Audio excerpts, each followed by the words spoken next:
아멘. 제목을 이렇게 한번 정해봤습니다. 죽일 수 있도록 죽이셨습니다. 죽일 수 있도록 죽이셨습니다.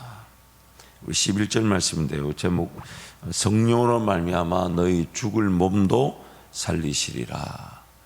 성령께서 지금 우리 안에 계십니다. 성령께서 우리 안에 계시게 된 근거는 예수 그리스도의 희생 제사, 즉 우리의 죄를 위해 예수 그리스도께서 죽어 주셨기 때문에 예수님의 그 죽음과 부활을 근거로, 그래서 예수님이 이렇게 얘기하셨죠. 내가 너희를 고아와 같이 버려두지 아니할 것이다.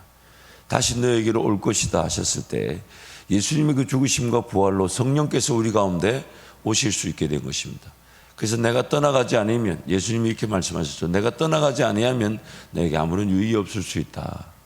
그러나 내가 떠나가는 것이 너희에게 유익한 것은 성령께서 우리 가운데 오실 것이기 때문에, 그래서 성령이 오시는 것은 예수님께서 하신 일을 근거로 우리 가운데 머무시게 되었습니다. 그래서 이제 성령이 우리 안에 거하시면 이제 하시는 일이 뭐냐면 우리 죽을 몸도 이제 살려주신다는 겁니다. 죄인인 줄도 몰랐던 죄인들에게 죄인임을 깨닫게 하십니다. 죄로 인해 죽은 존재, 즉 가치가 없는 존재임을 발견하게 하십니다. 죄인으로서의 삶이 아무런 의미가 없는 것임을 인식시켜 주십니다. 반드시 살아야만 한다면 이제는 죄인된 상태에서 사라질 수 없고 살고 싶지 않기에 죽으면 죽겠다는 심정으로 성령 하나님을 기다리고 의지하게 됩니다. 그것이 말씀을 통해서든 아니면 이 죄인됨의 형편으로 삶을 어쩔 수 없이 살아가면서 쓰러지고 넘어지고 기어이 죄짓게 되고 난 다음에야 참 가치 없구나, 정말 내가 죄와 허물로 인해 죽은 존재구나, 내가 부인되지 않고 내가 죽지 않으면 정말 내 인생은 또 얼마나 어떻게 쓰러지고 넘어질지 모르는 죄인이구나. 성령께서 그 율법을 통해 그 죄를 드러나게 하시고 우리의 죄인됨의 형편을 고발하시며, 또한 이 죄인됨을 인하여 끊임없이 시달리고 넘어지고 쓰러질 수밖에 없는 우리의 영적 현실, 우리의 삶을 직시하게 만들 때에 우리의 반응은 뭡니까? 하나님 죽여주십시오. 하나님 날 죽여주십시오. 그것이 어떻게 살아나게 될지, 어떤 길을 걸어가게 될지 그것과 전혀 관심이 없어요. 무슨 복을 받아야 되는지, 무슨 인도하심이 나타나야 되는지, 어떤 하나님의 영광의 그것도 차후 문제입니다. 그런 길이 없지는 않아요. 그러나 그것도 차후 문제예요. 지금 내 신앙은 뭔가 잘 되기 위해, 뭔가 얻기 위해, 뭔가 해결하기 위해 아닙니다. 내 구원 자체가, 하나님의 자녀가 된 그 자체가 전부입니다. 하나님의 자녀가 된 게 전부예요. 그런데 이 하나님의 자녀란 내가 죽지 않아서 여전히 펄펄 살아가지고 정욕인 줄 모르고 욕심인 줄 모르고 내 맘대로 살아가는 이것이 문제예요. 그래서 하나님의 자녀인 내가 자녀답게 살지 못하는 것도 너무 안타깝지만, 죄 가운데 사로잡혀 있는 내가 너무너무 불쌍하고 너무너무 안타까워. 죽이지 않으면 이것이 펄펄 살아 나를 죽이게 되니까, 내가 자발적으로 죽음의 자리에 나를 갖다 놓지 않으면 죽이지 않은 내가 육신이 살아 나를 죽이게 되니까, 하나님 나를 죽여주십시오. 이게 우리 신앙의, 어쩌면 우리가 할 수 있는 유일한 고백입니다. 어떻게 살아날지, 어떤 길을 걸어갈지 사실 그것도 중요하지 않아요. 죄 가운데 헤매며 쓰러지고 넘어지다 보면 이 죄인됨 이 자체만으로도 하나님 앞에 통곡하며 달려나올 수밖에 없는 게 우리의 영적 형편입니다. 그렇게 달려나왔는데 하나님 은혜 주시면 감사한 것이고, 은혜 주시지 않아도 이 죄인됨을 깨닫고 하나님 살려달라고 외칠 수 있는 이 자체가 우리 구원의 능력인 것입니다. 성령께서는 율법으로 죄인들의 죄와 그들의 죄로 인한 비참함을 인식시켜 주셔서 자발적 죽음과 자기 부인의 자리에 서게 인도해 주십니다. 그래서 우리는 하나님 말씀을 대할 때마다 날카로운 양날 가진 검이 내 심령, 내 혼, 내 관절과 골수를 찔러 쪼갤 것을 기대하고 나를 후벼 파듯 도려내 주실 때에, 지으신 것이 하나라도 하나님 앞에 드러나지 않음이 없을 때에, 그래서 히브리서 말씀에 뭐라고 나옵니까? 우리를 온전케 하실 그리스도께로 나아갈지니라. 그것이 바로 하나님 말씀의 역사인 것입니다. 성령 하나님을 따르는 것이 지극히 당연한 것이며 마땅한 것인 이유는 우리가 또한 빚진 자이기 때문입니다. 내 죄인됨을 깨닫는 것만 해도 감사한데 성령 하나님께서는 온갖 은혜로 우리를 이끌어 주셔서, 그래서 오늘 본문 말씀에 우리가 마땅히 성령 하나님을 따라야 되는 것은 죽어야 될 자인데 죽지 않아 여전히 펄펄 살아있어 성령 하나님의 도우시 않으면 안 되지만은, 그런 죄인에게도 끊임없이 은혜를 베풀어 주셔서 그 하나님의 영광을 맛보게 하시고 하나님을 예배토록 도우시니 우리는 빚진 자들이라는 거예요. 빚진 자들. 그런 은혜를 누릴 자들이 아닌데 은혜를 누리게 해주셨으니, 내 죄인됨을 인하여 그 죄인됨을 인식하지 못하여서 죽어야 될 필요성을 느끼지 못하고 성령 하나님을 사모하지 못한다 해도 하나님 은혜로 살아왔다면 그 은혜에 빚을 진 마음이라도 가지고 성령 하나님을 따라야 되지 않냐, 그것이 마땅하지 않냐, 그렇게 오늘 말씀 우리에게 말씀하고 있는 겁니다. 하지만 성령 하나님은 채권자로서 우리에게 순종을 요구하시지 않고 오히려 신랑과 신부의 관계에서 사랑의 순종을 원하십니다. 우리에게 은혜를 베풀어 주셨으니까 자 이제 갚아라, 그 채권자로서 우리에게 뭔가 요구하시지 않고 자발적인 사랑의 관계에서 주님을 따르기를 원하시는 것입니다. 무엇을 목표로 삼아야 할지, 그리고 그 목표를 위해 무엇을 순종해야 할지를 알려주심으로써 하나님의 백성으로 하여금 전인격적 복종과 사랑의 순종으로 함께 걸어가기를 원하시는 겁니다. 그러다 보니까 강제적으로 우리의 삶이 어떤 은혜의 길을 들어서지 않고 억지로 기도하지 않게 하시다 보니까 적잖은 인생의 시간이 허비되지 않았나. 하나님을 거절하고 불순종하여 온갖 악행과 죄악을 저질렀던 옛자, 육신, 몸이 성령의 능력으로 사랑의 순종을 하게 되는 존재로 부활하게 되는 것입니다.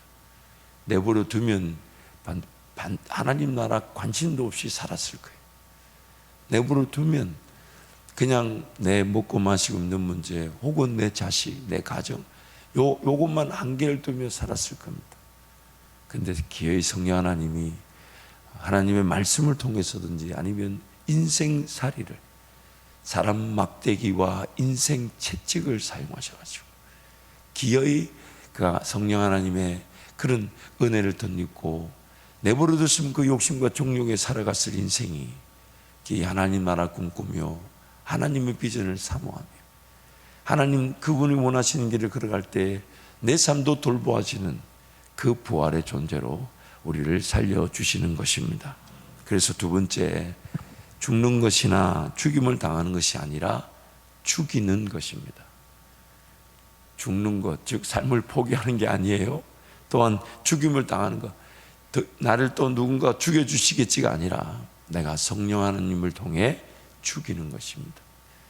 내 스스로의 능력에 달려있지는 않으나 성령의 그 인도하심이 삶을 포기하게 하는 것도 아니고 누군가 나를 대신해서 살아주는 것도 아니고 내 스스로가 나를 죽이도록 도와주시는 것이죠. 그래서 잔 스토트 목사님의 그 책의 내용을 좀 인용하면 고행정화, 이 말이 무슨 말이냐면 몸의 행실을 죽이는 과정은 죽는 것이나 죽임을 당하는 것이 아니라 죽이는 것이다. 고행정화 작업에서 우리는 그것이 우리에게 혹은 우리를 위해 행해지도록 기다리는 수동적인 입장을 취해서는 안 된다. 성령께서 나를 대신해서 내가 죽어야 될 죽음을 대신 죽어주지 않으십니다. 왜냐하면 내가 죽지 않으면 내 삶 자체가 하나님의 자녀답게 살아가지 못하니까. 그래서 성령께서 원하시는 것은 어떤 회피나 혹은 또 다른 수동적인 입장에서 나를 누군가 죽여주시겠지가 아니라 성령의 은혜가 임하면 성령께서 나로 하여금 죽일 수 있도록 도와주신다는 것이죠. 그래서 내용을 좀 더 이어서 소개하면 오직 성령께서만이 악을 거부하고자 하는 바람과 결단과 훈련을 부여하실 수 있기 때문이다. 그럼에도 불구하고 바로 우리가 행동의 주도권을 쥐어야 한다. 소극적으로 우리가 잘못이라고 아는 것은 무엇이나 거부해야 하며 정욕을 위하여 의신의 일을 도모하는 것은 생각조차 말아야 한다. 적극적으로 말하면 성령이 원하시는 것을 생각해야 하며 마음을 위에 있는 것들에 고정시키고 경건하며 오르며 정결하며 사랑받을 만한 것에 몰두해야 한다. 물론 내가 뭔가 주도권을 쥐고 이거 해야지, 이거 필요해요, 이거 있어야 돼요 하면서 또 자기도 모르는 사이에 자기 힘이 들어갈 수가 있습니다. 그런데 그 자기 힘이 들어가는 그 과정을 반복하다 보면 어느 순간 그 열망과 집중과 사모함과 기대함과 갈급함과 목마름은 살아있으나 자기 힘이 아닌 성령의 힘 능력으로 그 목마름과 갈증과 몰두와 집중과 기대와 사모함이 올바른 길을 걸어가는 원동력이 되더라는 것입니다. 신앙생활에서 이 고비가 없는 성도는 없습니다. 마치 모세처럼, 마치 야곱처럼 하나님의 복을 알고 하나님의 사명을 알고 이제 그것을 형 에서의 그 장자의 명분이 아버지를 통해 하나님의 복인 줄 알지만 야곱의 문제가 뭐였습니까? 하나님의 복을 알았지만은 태어날 때부터 자기 인간적인 힘으로 그 복을 쟁취하려고 했다는 것입니다. 그래서 평생의 야곱의 삶이 그 하나님의 복도 알고 하나님 나라도 알지만 그 복과 그 나라를 자기 힘으로 쟁취하려고 몸부림쳤던 그 인생의 시간표, 대부분의 인생의 시간이 그렇게 험악한 세월로 살게 된 것은 성령의 능력에 따라 살 수 없는 우리의 죄인됨의 연약함이 자기 힘으로 하나님의 복과 하나님 나라를 쟁취하려는 어리석음에 갇힐 수 있다는 겁니다. 모세를 보십시오. 사도행전 7장의 스데반의 설교에 따르면 모세는 자기가 유대인 중에 한 사람이며 또한 하나님께서 자기를 통해 자기 백성들을 구원하실 것이라는 사명에 대한 인지조차 있었습니다. 그래서 형제들을 괴롭히는 그 애굽의 군사를 쳐 죽였을 때 그것이 그 백성들이 이제 자기를 통해 하나님의 구원의 역사에 함께 동참해 줄 줄 알았죠. 그러나 결과는 오히려 자기가 광야로 도망가 40년을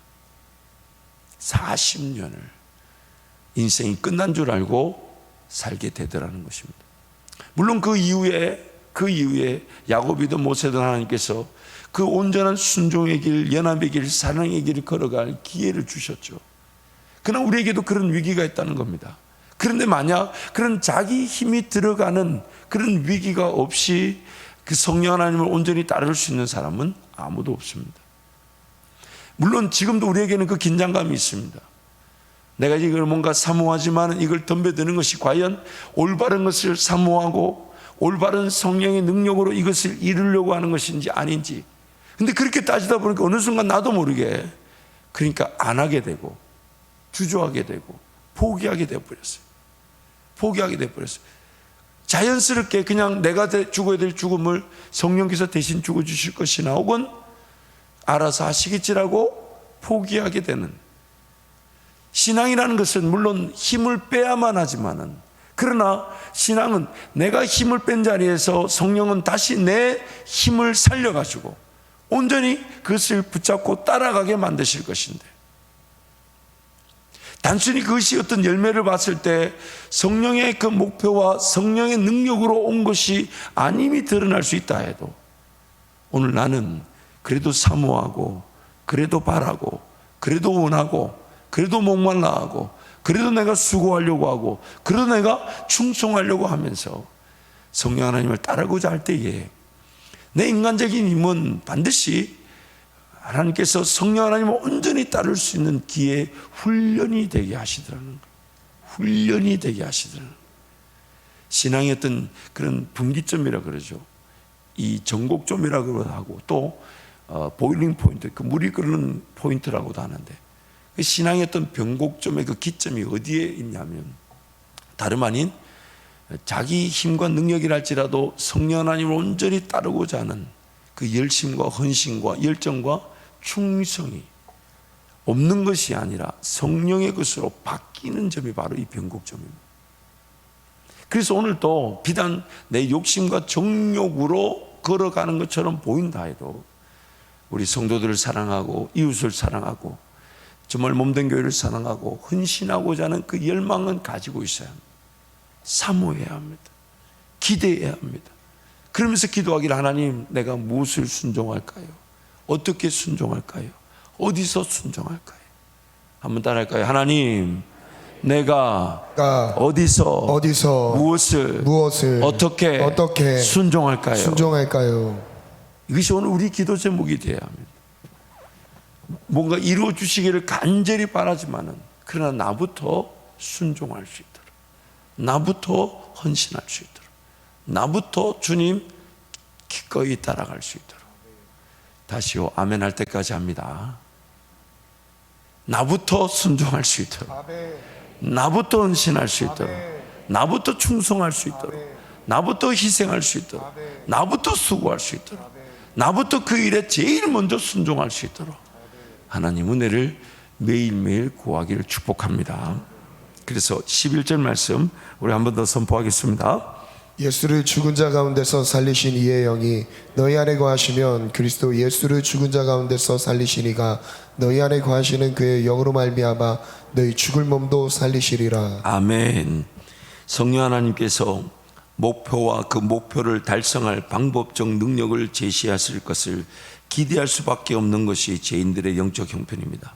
왜냐하면 우리는 아무것도 아니며 우리는 아무것도 할 수 없기 때문입니다.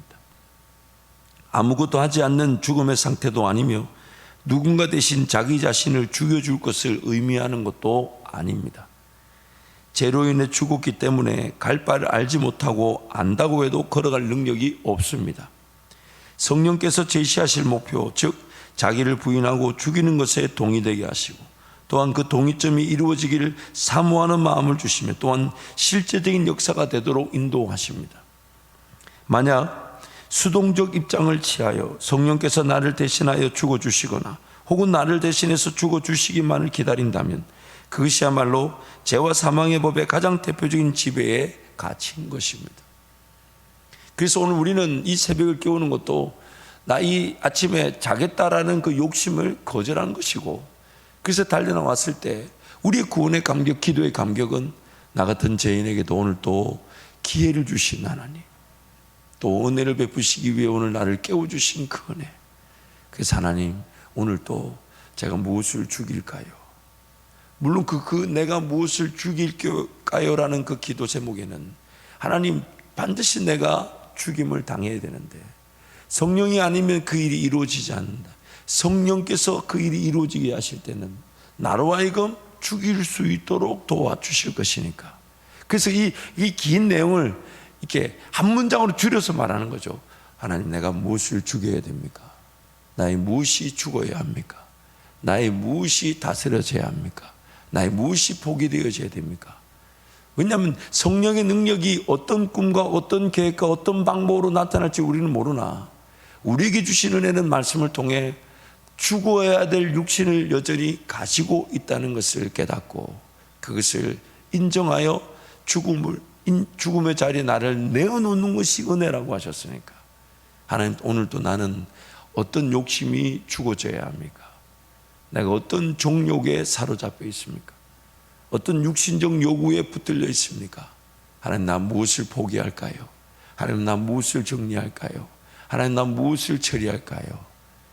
물론 그 자체는 또 그 다음에 이어질 뭔가 살리시고 능력 그것과 결부되어 있지 않다 해도 뭔가 내가 죽일 것이 있어서 그것이 평생 나를 괴롭힐 수 있으니까 그래서 그 죽음의 자리에서 성령께서 나로 하여금 죽일 수 있도록 도와주실 것이니까 그것을 기대하며 사모하는데 성령 하나님은 전혀 뜻밖의 꿈을 꾸게 하시고 비전을 가지게 하시고 걸어갈 바를 보여주시는데 그리 아니하실지라도 나를 쳐서 복종시키기를 원하며 나를 그냥 하나님 앞에 갖다 드리기를 원하며 그 앞에 머물기를 원하는 것 그 자체가 행복이 되는 것입니다. 그것이 구원의 즐거움이 되는 것입니다. 로마서 존 머리 이 신학자의 로마서 주석의 내용을 소개하겠습니다. 로마서 7장 4절 그러므로 내 형제들아 너희도 그리스도의 몸으로 말미암아 율법에 대하여 죽임을 당하였으니 이는 다른 이 곧 죽은 자 가운데서 살아나신 이에게 가서 우리가 하나님을 위하여 열매를 맺게 하려 함이라 해서 신자들은 죽임을 당한 것으로, 즉 그들이 얽매였던 것에 대해 죽임을 당한 것으로 진술되었다. 이런 구절들은 신자의 수동적 입장을 묘사한다. 허나 지금 로마서 8장 13절 너희가 육신대로 살면 반드시 죽을 것이로되 영으로서 몸의 행실을 죽이면 살리니라고 해서 신자에게 능동적인 행동을 요구한다. 후자는 전자의 기초를 두고 있다. 신자가 율법과 죄에 대해 단번에 죽었다고 해서 자기 지체에 있는 죄를 죽여야 할 필요성에서 면제되는 것은 아니다. 전자로 인해 신자가 지체 속의 죄를 죽이는 것은 꼭 필요하며 또 가능하다. 오늘 우리는 이미 죄로 인해 죽었습니다. 그리고 율법이 그것을 가르쳐 주고 있죠. 너희는 죄와 허물로 인하여 죽었다. 예수님이 우리를 죽이신 게 아니에요. 죄와 허물이 우리를 죽였어요. 근데 죽은 줄 몰라요. 죽은 줄 몰라요. 근데 그 죽었다라는 그 표현이 무엇을 뜻하냐면 정욕과 욕심으로 살아가기 때문에 죽었다고 하는 거니까, 가치가 없다고 하는 거니까, 우리에게 진짜 필요한 것은 실제적인 죽음이 필요하다는 겁니다. 우리는 이미 죄와 허물로 인하여 가치가 없는 상태에 죽어버렸어요. 하나님 그분의 그 목적과 역할을 볼 때 기능이 완전히 상실되고, 그래서 죽었다는 거예요. 살아있지만 죽었다는 거예요. 그래서 죄와 허물로 인하여 죽은 건데, 하나님 입장에서는 그것이 실제적인 죽음이 되지 못하는 거예요. 왜냐하면 욕심과 정욕이 펄펄 살아있다 보니까 죽은 것이니까, 실제적인 죽음은 그 욕심과 정욕을 죽여야만 하는 것이죠. 그래서 그 죽음을 십자가에다가 예수와 함께 못 박으셨다는 겁니다. 왜냐하면 이제 예수 그리스도 십자가로 인해서 그 어떤 정욕과 욕심이나 마귀의 미혹이 우리를 주장하지 못하게 되었어요. 왜냐하면 우리는 우리 것이 아니라 누구의 것이기 때문에? 하나님의 것이기 때문에. 그래서 하나님의 것으로 만들기 위해서 갈라디아서 2장 20절 말씀에 우리가 예수 그리스도의 십자가에 함께 못 박혀졌다는 겁니다. 그리고 이제 그 못 박혀져 있는 사람들은 여전히 정욕과 욕심이 아직도 살아있다는 거예요. 그래서 그것을 이제 십자가에 못 박힌 자들만이 그것을 인지하고 자발적으로 자기를 죽음의 자리로 끌고 가더라는 겁니다. 그러나 내가 내 스스로를 죽음의 자리에 끌고 갈 수 있게 된 것도 내 능력이 아니라 예수 그리스도의 내가 십자가에 함께 못 박힌 능력에 의해서 내가 그 십자가에 못 박힌 것을 인정하고 하나님께 내어줄 수 있게 되더라는 것이죠. 그래서 오늘 우리에는 죽일 수 있도록 죽임을 당했습니다. 여전히 펄펄 살아있는 정욕과 욕심이 죄와 허물로 죽은 존재임을 드러내고 있습니다. 그러나 그걸 모르고 있으니까 그것을 알려주시기 위해 우리를 십자가에 못 박아주셨다는 거예요. 하나님의 것으로 삼으시면서 또한 자발적으로 그 죽음의 자리에 함께 성령 하나님과 함께 걸어갈 수 있도록 우리를 도와주시는 것입니다.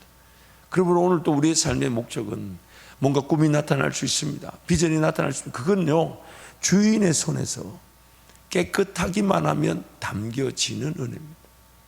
무엇이 담겨질지 모릅니다. 정말 상상치도 못한 일들이 계획되어질 수도 있습니다. 인생에서 단 한 번도 꾸지 못한 일들이 담겨질 수도 있습니다. 그거는 주인이 쓰시기에 합당하기만 하면 주어지는 은혜이기 때문에. 그러면 주인의 쓰심에 합당한 그릇이 되려면 어떻게 그릇에게 무엇이 요구됩니까? 깨끗하기만 한. 깨끗하기만 한. 깨끗하기만 하면 주인의 쓰심에 합당하게 된다는 것이죠. 그 깨끗함이 바로 내 정욕과 욕심이 자기 부인되고 자기 죽음의 자리에서 하나님 은혜를 구하는 그것이 바로 깨끗함이 되는 것입니다. 오늘 야루가 매일매일이 그러한 성령 하나님의 깨끗게 하시는 은혜에 자기를 부인하고 또 죽음의 자리에서 하나님께 삶을 내어드리며 기도하는 우리 성도들이 되시기를 축복합니다.